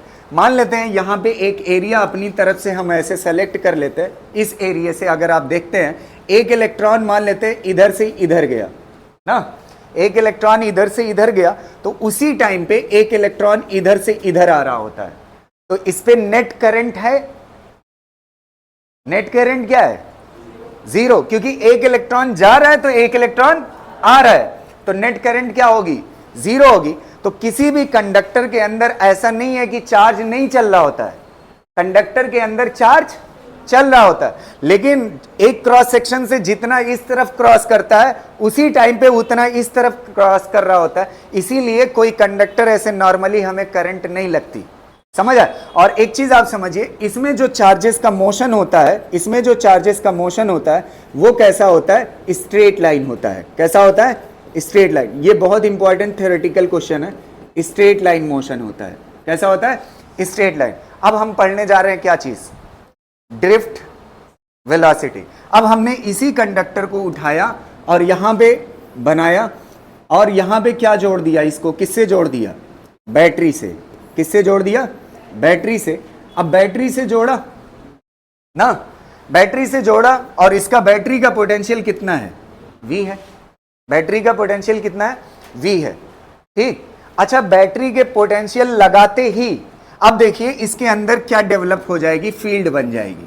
कैसी बन जाएगी? क्या बन जाएगी? फील्ड बन जाएगी। अच्छा ये बताओ, फील्ड के अपोजिट कौन चलता है? Negative charge. और फील्ड की डायरेक्शन में कौन चलता है? Positive charge. समझ आ रहा? तो एक चीज आप देखिए, ध्यान से सुनना, इस वाली जर्नी को देखिए इलेक्ट्रॉन के। इलेक्ट्रॉन को ऐसे जाना चाहिए था कंडक्टर के अंदर, यहां से ऐसे जाना चाहिए था। ये फील्ड आने की वजह से, खाली फील्ड आने की वजह से ये ऐसे ना जा करके ये ऐसे गया, यहां पे गया। समझ आ रही ना बात? तो कंडक्टर मतलब बैटरी से जोड़ने से पहले चार्जेस का मोशन कैसा था? Straight line. और जैसे ही बैटरी से जोड़ोगे इसके अंदर फील्ड बनेगी।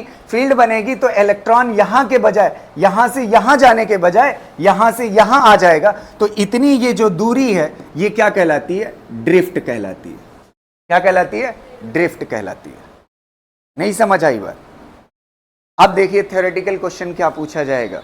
जब किसी कंडक्टर को किसी बैटरी से जोड़ते हैं तो उस वक्त चार्जेस का मोशन कैसा होता है, तो याद रखिएगा ये चार्जेस का मोशन कैसा होता है, पैराबोलिक होता है। कैसा होता है? पैराबोलिक। ये थ्योरेटिकल क्वेश्चन है। अगर नॉर्मल कंडक्टर है, उसमें पोटेंशियल बैटरी से नहीं जुड़ा हुआ है, तो उसमें मोशन कैसा होता है, स्ट्रेट लाइन। लेकिन जैसे ही बैटरी से जोड़ दोगे तो इसका मोशन कैसा हो जाता है, पैराबोलिक हो जाता है। समझ आ रही ना बात? यहां तक क्लियर रहेगा। अब इसके बाद अगर इस वाली डिस्टेंस को आप बोलते हो ड्रिफ्ट। ड्रिफ्ट क्या है? बेसिकली डिस्टेंस है। अगर ये इलेक्ट्रॉन ड्रिफ्ट किया है तो डिस्प्लेसमेंट डिवाइड बाई टाइम क्या कहलाता है? वेलोसिटी कहलाता है। क्या कहलाता है? वेलोसिटी। और वेलोसिटी की हमारे पास बहुत फेमस सी इक्वेशन है, v is equal to U plus A T ना। अच्छा, मान लेते हैं ये जो ड्रिफ्ट हुई है, यहां पे जब इलेक्ट्रॉन गया है, यहां पे कोई और पार्टिकल था, उससे टकराया, उससे जस्ट टकराया। एक कोलिजन के बाद इनिशियल वेलोसिटी कहां से स्टार्ट करेगा? जीरो से। जब टकराएगा, टकराने के बाद उसकी वेलोसिटी क्या हो जाएगी? जीरो। फिर वहां से चलना क्या करेगा? शुरू कर। अब फील्ड का इफेक्ट दिखेगा। यहां पे एक्सीलरेशन किसकी वजह से है? ये चार्ज चल किसकी वजह से रहा है?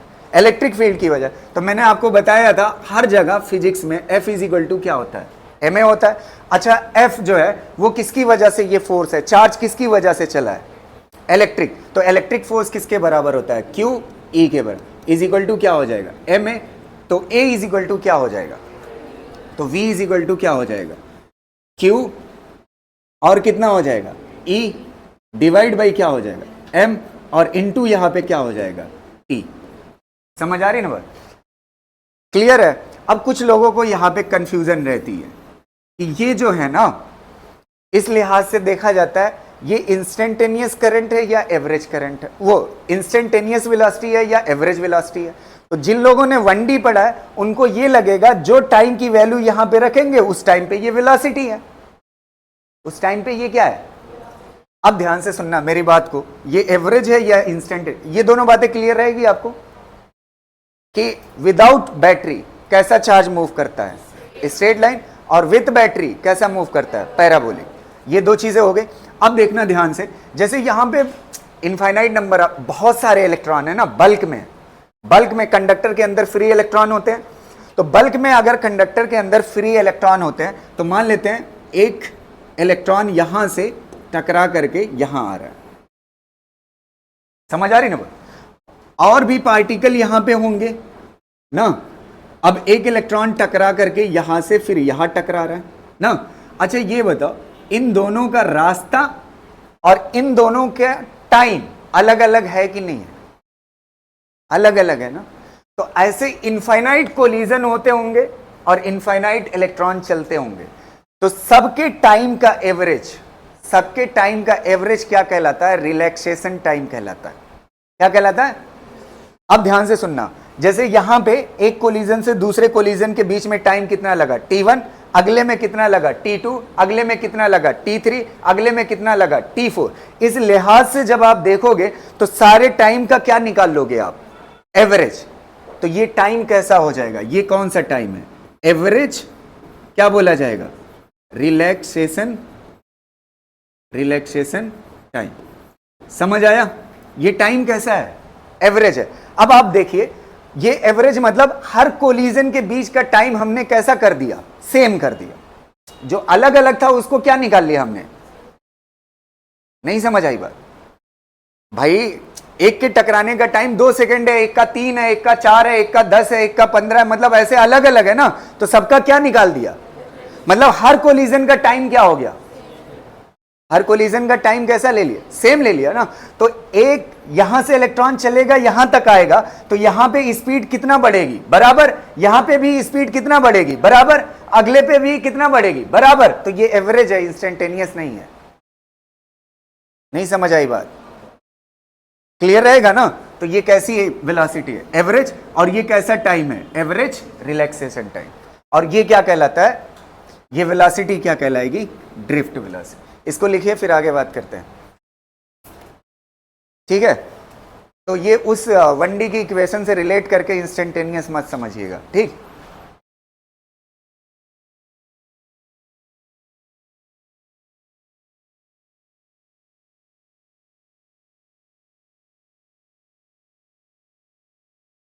और यहां पे m किसका मास है, किसका है, इलेक्ट्रॉन का मास है, और ये चार्ज किसका है, इलेक्ट्रॉन का। तो थोड़ा सा मॉडिफाइड इक्वेशन में लिख देता हूं, ताकि अभी यहां पे मैंने इलेक्ट्रॉन के ड्रिफ्ट की बात की है ना, कंडक्टर के अंदर किसके चलने से करंट पैदा होती है, इलेक्ट्रॉन के। वो हमारा साइन कन्वेंशन है कि पॉजिटिव की तरफ हम डायरेक्शन लेते हैं करंट की, लेकिन पॉजिटिव नहीं चलता, चलता कौन है, इलेक्ट्रॉन चलता है। समझ आ रही ना। तो यहां पे क्या हो जाएगा, v drift is equal to, ऐसे भी लिख सकते हो, चार्ज की जगह पे क्या हो जाएगा, एक इलेक्ट्रॉन पे charge, field time divide by क्या हो जाएगा, m। ठीक है, यहां तक क्लियर रहेगा। एक और फार्मूला देखते हैं ड्रिफ्ट वेलोसिटी का ना, और वो करंट के फॉर्म में। ध्यान से देखिएगा, ये एक डेरिवेशन थोड़ा सा आपको कंसंट्रेट करना पड़ेगा, फिर उसके बाद बाकी चीजें बहुत इंटरेस्टिंग है। समझ आ रही ना बात। और डेरिवेशन कराना इसका मजबूरी है पूरा, ठीक है।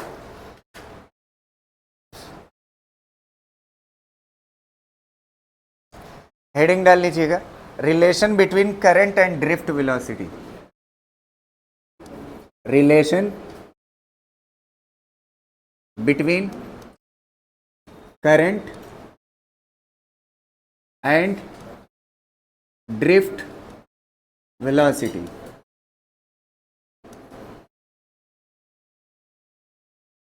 ठीक है, करंट एंड ड्रिफ्ट वेलोसिटी। एक कंडक्टर ले लीजिए, ठीक है, एक कंडक्टर ले लीजिए, इसकी लेंथ कितनी है L, और इसका एरिया कितना है A। ठीक है, लेंथ कितनी है L और एरिया कितना है A है।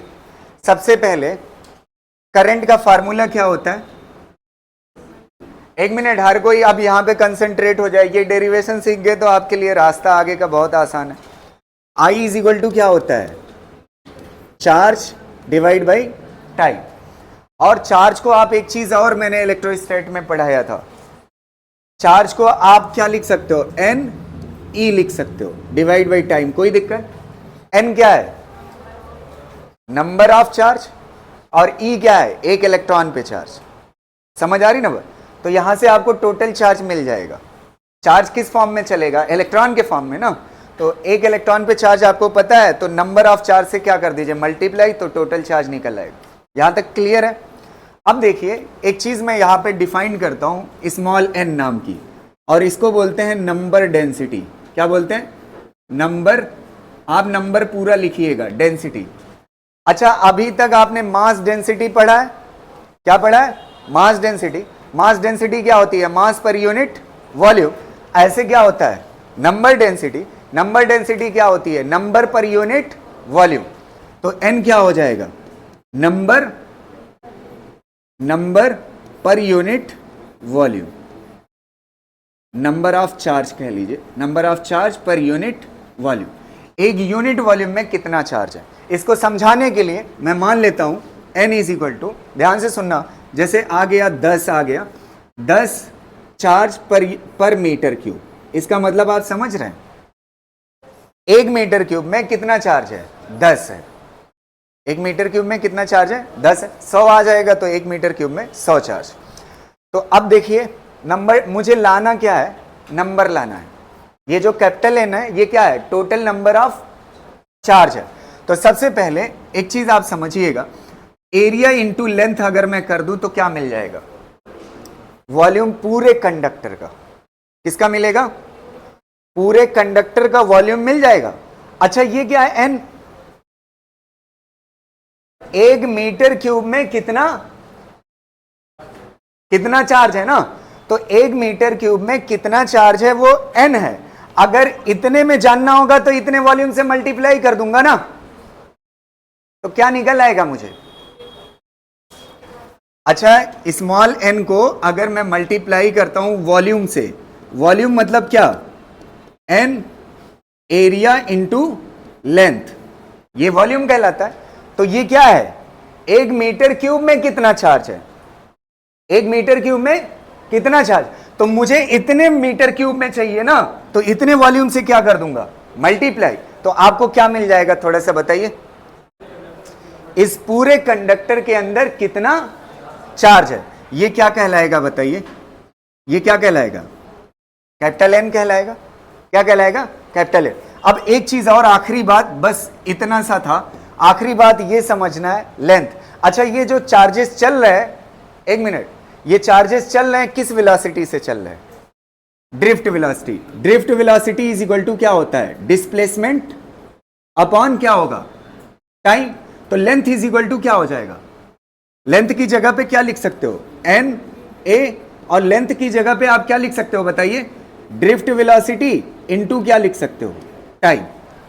आ गया ना आपका, ये क्या आ गया, टोटल नंबर ऑफ चार्ज आ गया इस कंडक्टर के अंदर। यहां पे रख दीजिए, आई इज इक्वल टू कितना हो जाएगा, एन ए वी डी, और क्या चीज है, टी, और यहां पे क्या हो जाएगा, चार्ज, हंसो मत बे, यहां पे क्या हो जाएगा, टी, टी से टी क्या हो जाएगा, कैंसिल। यही वाला फार्मूला हम पढ़ते थे, I is equal to N E A V D,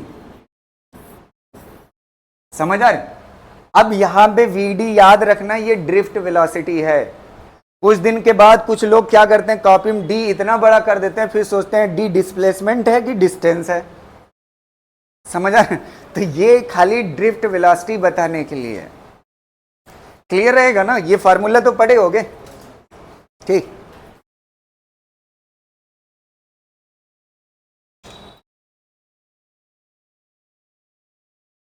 लिख चुके हैं ना, चलिए एक चीज और आगे देखते हैं।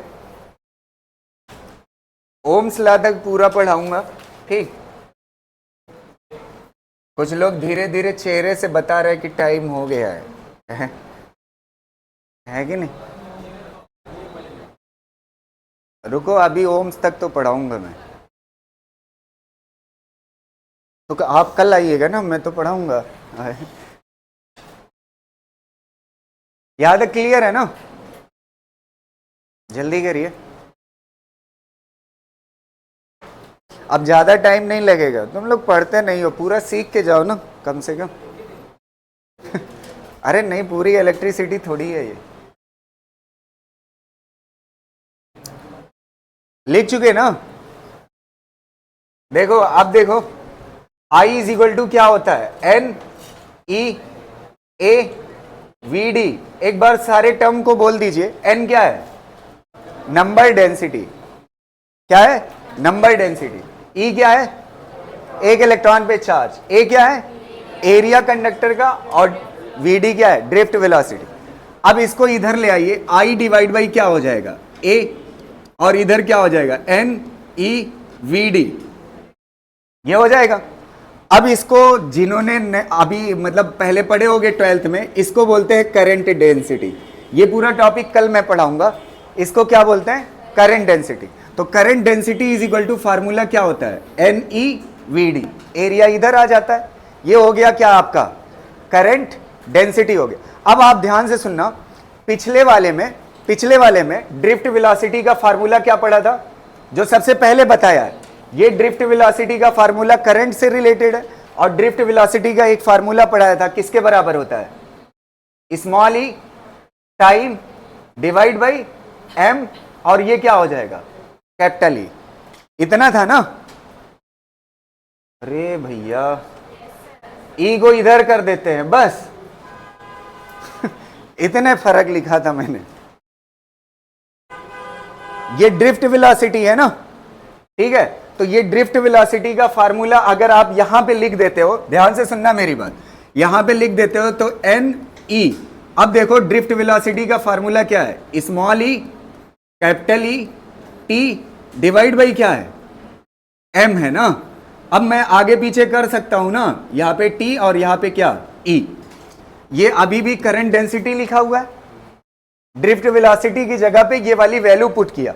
अब ध्यान से देखना, ये कितने के बराबर हो जाएगा, ये कितना हो जाएगा,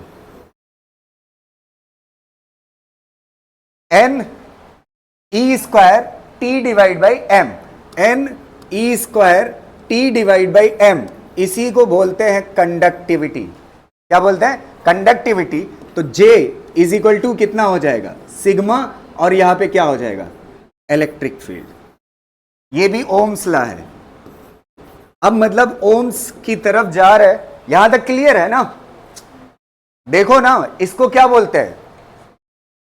कंडक्टिविटी। क्या बोलते हैं? क्लियर रहेगा ना? और किससे दिखाते हैं कंडक्टिविटी को? सिग्मा से। तो ये पूरा टर्म क्या कहलाता है? कंडक्टिविटी। देखो 1 मिनट तुम अपना चेहरा ना बनाओ यार, नहीं तो जल्दी जल्दी में कुछ चीजें छूट जाएगी। समझ आ रही ना बात? यहां तक क्लियर है ना? ये क्या कहलाएगा?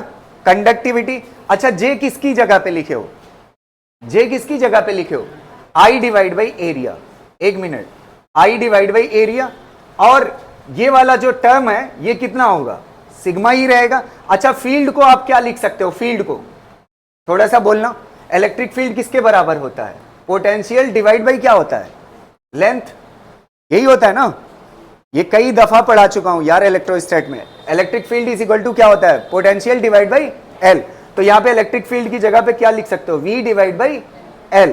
तो यहां से V इज इक्वल टू, देखना क्या हो जाएगा? V इज इक्वल टू, इसको इधर लाओ तो कितना हो जाएगा? 1 डिवाइड बाई सिग्मा हो जाएगा ना? और ये क्या, ये L इधर आएगा तो किस में आ जाएगा? मल्टीप्लाई में। किस में आ जाएगा? मल्टीप्लाई में। और नीचे क्या है? एरिया। क्या है? एरिया। और कुछ बच रहा है? उधर ले जाना। क्या बच रहा है? ये करंट। क्या बच रहा है? करंट। अगर आप इतने को देखोगे, इतने हिस्से को, इसको बोलते हैं रेजिस्टिविटी। क्या बोलते हैं? रेजिस्टिविटी। और resistivity into length divide by area क्या कहलाता है? रेजिस्टेंस कहलाता है। तो V इज इक्वल टू ये कितना हो जाएगा? R I। यही तो है ओम्स लॉ। नहीं समझ आई बात? एक बार फिर से बता रहा हूं, ध्यान से सुनना। इतना हिस्सा क्या कहलाता है? कंडक्टिविटी। तो ये कंडक्टिविटी का फार्मूला यहां पे लिख दिया हूं। ये क्या कहलाता है? कंडक्टिविटी। कंडक्टिविटी, ठीक है? तो ये हो गया कंडक्टिविटी आपका। अब J किसकी जगह पे था? I divide by area. Sigma जहां पे था सिग्मा ही रहेगा। और ये इलेक्ट्रोस्टैट से पढ़ चुके हैं, फील्ड इज इक्वल टू क्या होता है? पोटेंशियल डिवाइड बाई लेंथ होता है। अब लेंथ को इधर ले आइए और सिग्मा को इधर ले आइए। तो सिग्मा को इधर लाओगे तो क्या हो जाएगा? 1 डिवाइड बाई सिग्मा। क्या हो जाएगा? 1 डिवाइड बाई सिग्मा। तो 1 डिवाइड बाई सिग्मा हो गया। और क्या बच रहा है? आई एरिया लिखा हुआ है। लेंथ इधर डिवाइड में है, इधर आएगी तो क्या हो जाएगा? मल्टीप्लाई में। तो ये पूरा resistivity into length divide by area क्या कहलाता है? रेजिस्टेंस कहलाता है। तो ये V है और ये क्या है? I है। तो यही तो ओम्स लॉ है, V directly proportional to I। समझ आ रही ना बात? क्लियर रहेगा? ये भी क्या है? Ohm's law. ये किसके फॉर्म में है? करंट। और ये किसके फॉर्म में है? Current density. अभी रुक जाओ, छापिएगा नहीं, मैं एक एक चीज स्टेप वाइज लिखा दूंगा, कोई दिक्कत नहीं है। पहले समझिए तो, ये जो कंडक्टिविटी है ना, कंडक्टिविटी किससे बनी हुई है? NETM। अब ध्यान से सुनना मेरी बात को। ये जो N और T है ये नंबर डेंसिटी है। क्या है? ये कैसे बदलेगी? मटेरियल टू मटेरियल बदलेगी। कॉपर होगा तो नंबर डेंसिटी अलग होगी, आयरन होगा तो नंबर डेंसिटी अलग होगी। तो नंबर डेंसिटी अलग अलग होने की वजह से कंडक्टिविटी अलग अलग हो सकती है। तो कंडक्टिविटी पहली चीज किस पे डिपेंड करती है? मटेरियल पे। मटेरियल अलग अलग होगा तो कंडक्टिविटी अलग अलग होगी। उसके पीछे रीजन क्या है? नंबर डेंसिटी अलग अलग होगी। अच्छा, ये दोनों चीजें चाहे किसी भी मटेरियल का इलेक्ट्रॉन पे चार्ज हो या मास हो, क्या होता है? सेम होता है। इसको छोड़ दीजिए। अब क्या बच रहा है? टाइम। और ये कौन सा टाइम है? एक कोलिजन से दूसरे कोलिजन के बीच का टाइम है ना, एवरेज टाइम है। तो एक कोलिजन से दूसरे कोलिजन के बीच का एवरेज टाइम है। अगर आप सोचो टेम्परेचर किसी चीज का बढ़ा दो, तो टेम्परेचर बढ़ाओगे तो वो तेजी से मूव करेगा। अगर तेजी से मूव करेगा तो जल्दी टकरा जाएगा, और जल्दी टकरा जाएगा तो टाइम क्या होगा? कम या ज्यादा? टकराने का टाइम क्या हो जाएगा? कम। और टाइम कम होगा तो कंडक्टिविटी कम, तो टेम्परेचर बढ़ाने से कंडक्टर की कंडक्टिविटी घट जाती है। समझ आ रही ना बात? तो ये बात समझ आई? ये क्या चीज है कंडक्टिविटी? कंडक्टिविटी कितने चीजों पे डिपेंड करती है? मटेरियल और टेम्परेचर। किस पे डिपेंड करती है? मटेरियल और टेम्परेचर। अच्छा, कंडक्टिविटी का जस्ट उल्टा क्या कहलाता है? रेजिस्टिविटी। तो 1 डिवाइड बाई कंडक्टिविटी क्या कहलाता है? रेजिस्टिविटी। तो रेजिस्टिविटी किस पे डिपेंड करती है बताइए? रेजिस्टिविटी।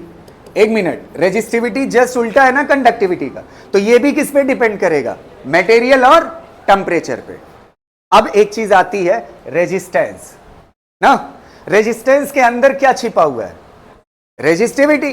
तो रेजिस्टिविटी किस पे डिपेंड करती है? मटेरियल और टेम्परेचर। तो रेजिस्टेंस भी किस पे डिपेंड करेगा? मटेरियल और टेम्परेचर। लेकिन साथ साथ एक और दो चीज पे डिपेंड करेगा, लेंथ और एरिया। तो इससे पता चलता है जो किसी बॉडी का रेजिस्टेंस होता है ना, वो दो चीजों पे डिपेंड करता है, मटेरियल, टेम्परेचर, प्लस जिससे करंट को बहना है उसका क्या चीज? डायमेंशन। लेंथ और एरिया क्या है? डायमेंशन। अगर इसकी डायमेंशन चेंज होगी तब भी रेजिस्टेंस क्या हो जाएगा? चेंज हो जाएगा। समझ आ रही ना? एक बार मेरे साथ दोहराइएगा। कंडक्टिविटी और रेजिस्टिविटी किस पे डिपेंड करती है?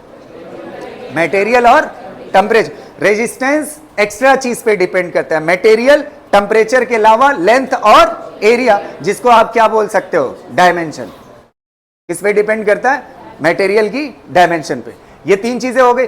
अब एक बात और मैं कह रहा था, अगर टेम्परेचर बढ़ाओगे तो टाइम क्या होगा? कम होगा।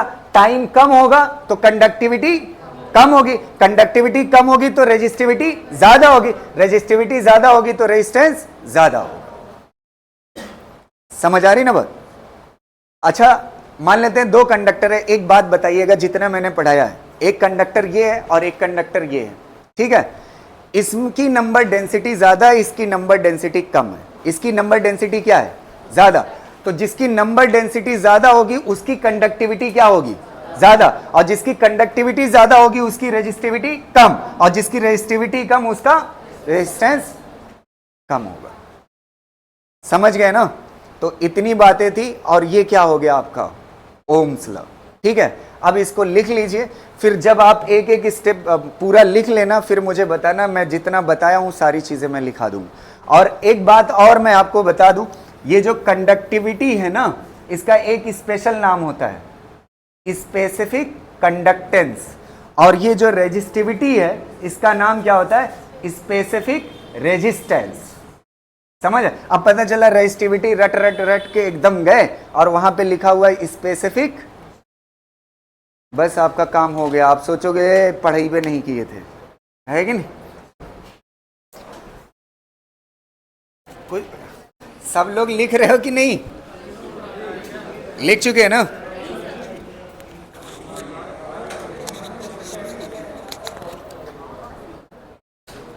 लिख चुके हैं आप लोग? इसके बारे में कंडक्टिविटी की जगह पे आप लिख लीजिए स्लैश करके एक और नाम, स्पेसिफिक कंडक्टेंस। क्या चीज? Specific conductance. और रेजिस्टिविटी को क्या लिख लेंगे आप? Specific resist. वो रेजिस्टेंस अलग है, ये स्पेसिफिक रेजिस्टेंस। ठीक है, क्लियर रहेगा ना? दो बातें हो गई। अब आप लिख लीजिएगा conductivity and resistivity depends on material and temperature. Conductivity and resistivity depends on material and temperature. Material and temperature. Conductivity and resistivity depends on material and temperature. ये हो गया material and temperature. अच्छा, रेजिस्टेंस कितना लिख लोगे? R is equal to आप क्या लिख लोगे? R इज इक्वल टू कितना लिख लोगे आप? रो L डिवाइड बाई एरिया। अब इसके आगे लिखिएगा resistance depends on, resistance depends on, resistance depends on, depends on material, material material, और क्या, temperature, temperature, geometrical dimension, and geometrical dimension, and geometrical dimension. ठीक है, ये बात हो गई।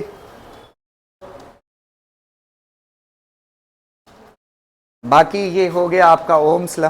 ठीक, हाँ हो गया। Thank you. आज मैं 2 बार थैंक यू बोल देता हूँ आप लोग को, एक बार और थैंक यू।